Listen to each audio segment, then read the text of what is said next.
Terima kasih atas kesempatan yang diberikan kepada saya. Di sini saya akan menjelaskan tentang perkembangan teknologi informasi. Sebelum itu, perkenalkan, nama saya Adrianus Pawarrang dengan NIM 221 611 181 dari Fakultas Teknik UKI Toraja Informatika.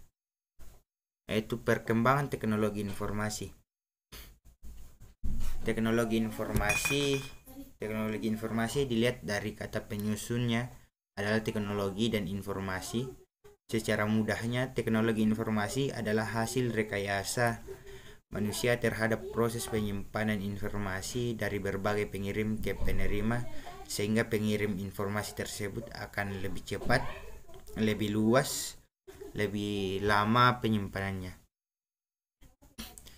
Ditemukan oleh alfabet dan angka Arabik memudahkan cara penyimpanan informasi yang lebih efisien dari cara yang sebelumnya. Suatu gambar yang mewakili suatu peristiwa disebut dengan kombinasi alfabet atau dengan penulisan angka seperti MC, MXL, III diganti dengan 1943. Teknologi dengan alfabet ini memudahkan dalam penulisan informasi itu. Kemudian teknologi percetakan memungkinkan pengiriman informasi lebih cepat lagi. Teknologi elektronik seperti radio, TV, komputer mengakibatkan informasi menjadi lebih cepat, tersebar di area yang lebih luas dan lebih lama tersimpan. Terus evaluasi ekonomi global. Sampai 200 tahun yang lalu, ekonomi bersifat agraris di mana salah satu ciri utamanya adalah tanah merupakan faktor produksi yang paling dominan. Sesudah terjadi revolusi industri, dengan ditemukannya mesin uap, ekonomi global berevolusi ke area ekonomi industri dengan ciri utamanya adalah modal sebagai faktor produksi yang paling penting.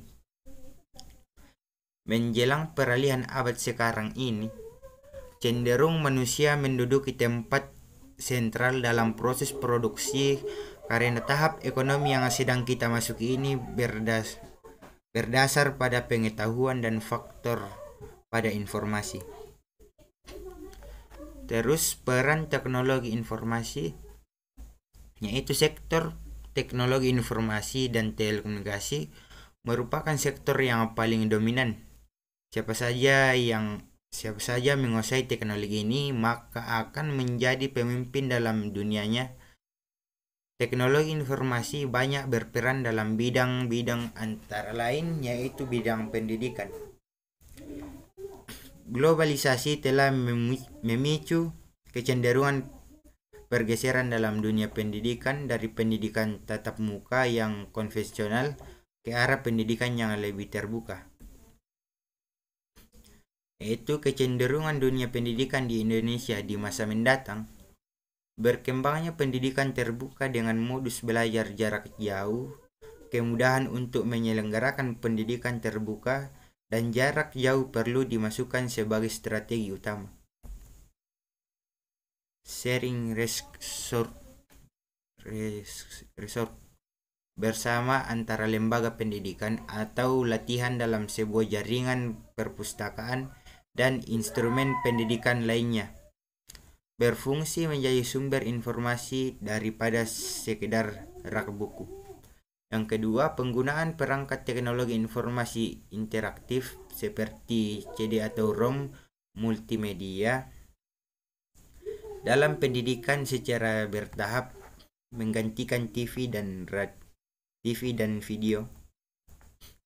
Terus pendidikan jarak jauh berbasis web. Suatu pendidikan jarak jauh berbasis web antara lain harus memiliki unsur sebagai berikut. Yang pertama, pusat kegiatan siswa. Yang kedua, instruksi dalam grup. Yang ketiga, sistem administrasi mahasiswa. Yang keempat, pendalaman materi dan ujian. Yang kelima, perpustakaan digital. Yang keenam, materi online di luar materi kuliah. Dan terus bidang pemerintahan atau e-government mengacu pada penggunaan teknologi informasi oleh pemerintah seperti menggunakan internet dan internet yang mempunyai kemampuan menghubungkan komputer penduduk, bisnis, dan kegiatan lainnya. Penggunaan teknologi informasi ini kemudian menghasilkan bentuk baru seperti G2C, G2B, dan G2G. Adapun manfaat dari e-government yang dapat dirasakan antara lain pelayanan servis yang lebih baik kepada masyarakat, informasi dapat disediakan 24 jam sehari, 7 hari dalam seminggu tanpa harus menunggu dibukakan kontrol. Informasi ini juga dapat dicari dari kantor, rumah, tanpa harus secara fisik dan datang ke kantor pemerintah. Yang kedua, peningkatan hubungan antara pemerintah, pelaku bisnis, dan masyarakat umum. Adanya keterbukaan atau transparansi, maka diharapkan hubungan antara berbagai pihak menjadi lebih baik.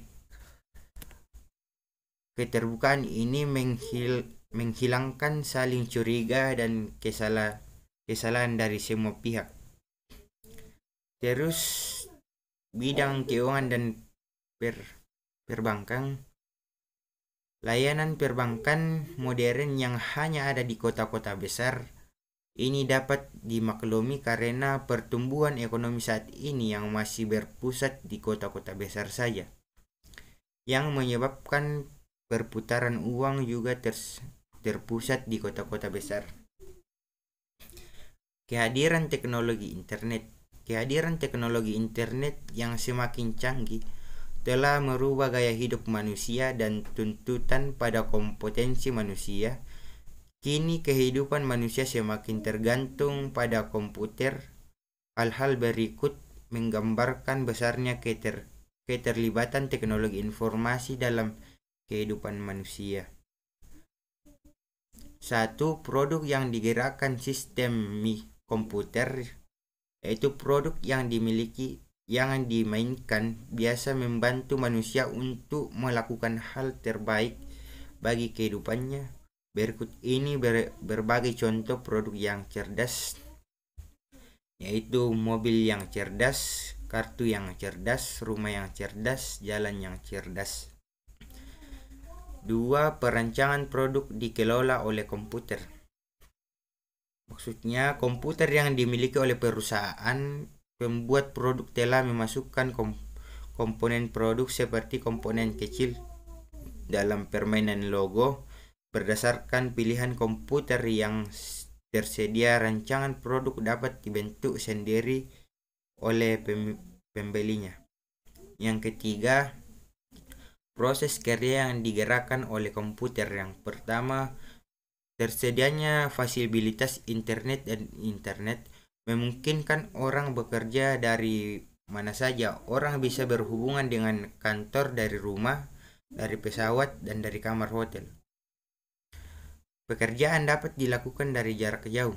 Yang kedua, kini orang dapat berbelanja dari rumah melalui internet. Barang dapat dikirim langsung ke pembeli oleh produsen. Kini posisi para agen, distributor, wholesaler makin terancam. Penengah antar produsen dan konsumen makin tidak diperlukan karena konsumen dapat langsung berhubungan dengan produsen. Komputer sebagai pusat informasi, yaitu tersedianya website yang bisa diakses melalui internet telah membuat komputer sebagai suatu pusat informasi. Komputer yang terhubung oleh internet menjadi guru buat semua orang. Hampir semua jenis informasi bisa dicari dari internet.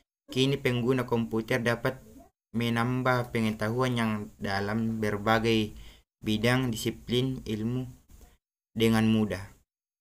Di beberapa pengaruh tinggi dalam negeri maupun luar negeri, sudah banyak dosen yang menyimpan catatan kuliah artikel, jurnal, dan bahan bacaan lainnya di dalam home pribadi mereka. Terus dampak psikologis teknologi internet, belum ada kejadian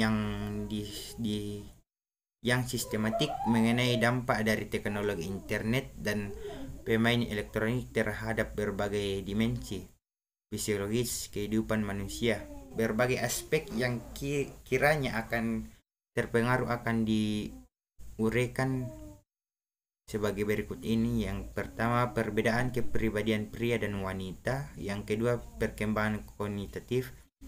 Yang ketiga, perkembangan seksualitas. Yang keempat, kecemasan teknologi. Yang kelima, pola interaksi antara manusia. Yang keenam, pengusuran manusia. Yang ketujuh, kerahasiaan alat tes semakin terancam. Hati-hati saat menggunakan perangkat teknologi informasi, karena perangkat teknologi informasi ini banyak manfaatnya, dapat membantu kita dalam banyak hal.